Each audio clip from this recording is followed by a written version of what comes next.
top web. So I just got my cordless drill and the drill bit.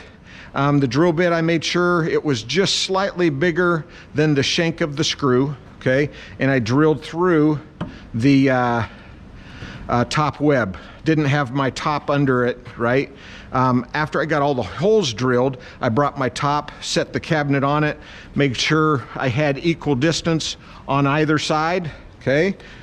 So yeah, I used my ruler for that.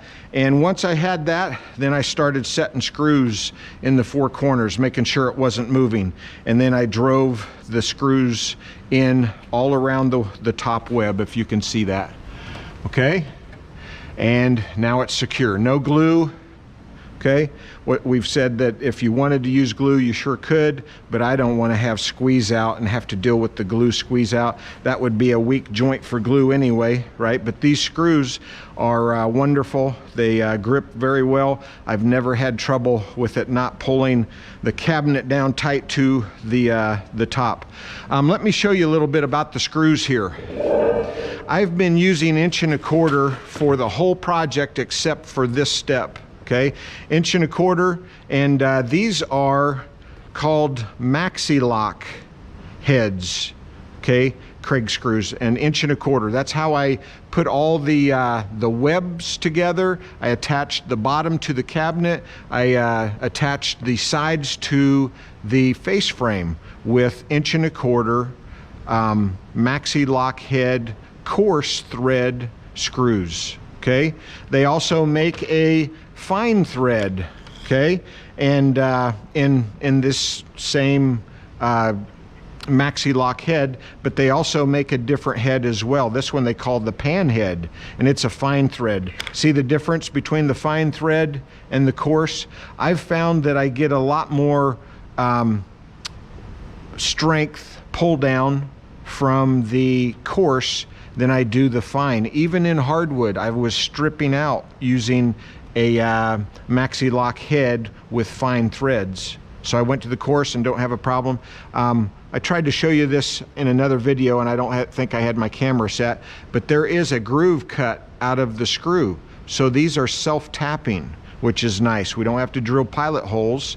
And it, you know, usually if you just put a screw into hardwood, it's gonna split it every time.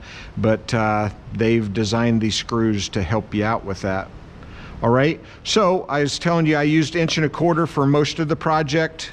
Okay, I just wanted to show you the different screw, and I think they make a couple other ones as well in different colors I've seen.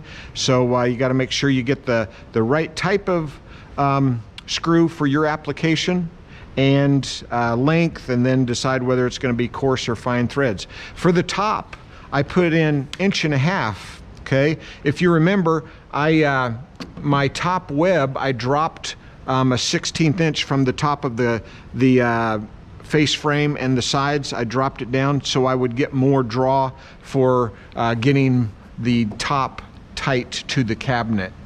Okay, well, in doing that, my 1 1/4 screws were not quite long enough. Okay, I wasn't getting much threads left, so the 1 1/2 was perfect.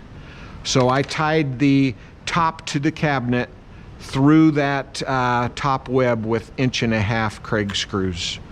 All right, so that's the process. I need to cut the back, I need to make the drawer, and then I also need to cut the cove here.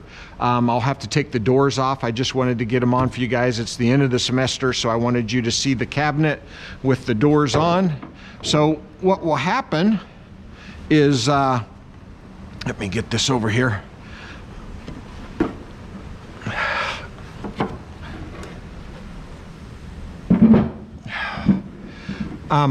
The back will be cut to size and stapled, and I will glue it because those staples don't seem to stand the test of time. So we'll put a little bead of glue in there with it, and we'll add staples to our bottom and through these two webs, and also into our rabbet joint. Okay, the drawer, I've got a new system that we're going to use.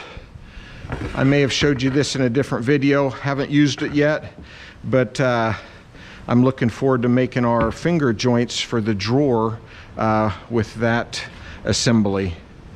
What else could I tell you? I do have a lot of sanding to do. I haven't sanded hardly anything as far as sharp edges or erased pencil lines or any of that, filled holes, that type of thing. But it's come out pretty good. I'm excited to get you guys here so you can follow this process and make your nightstands.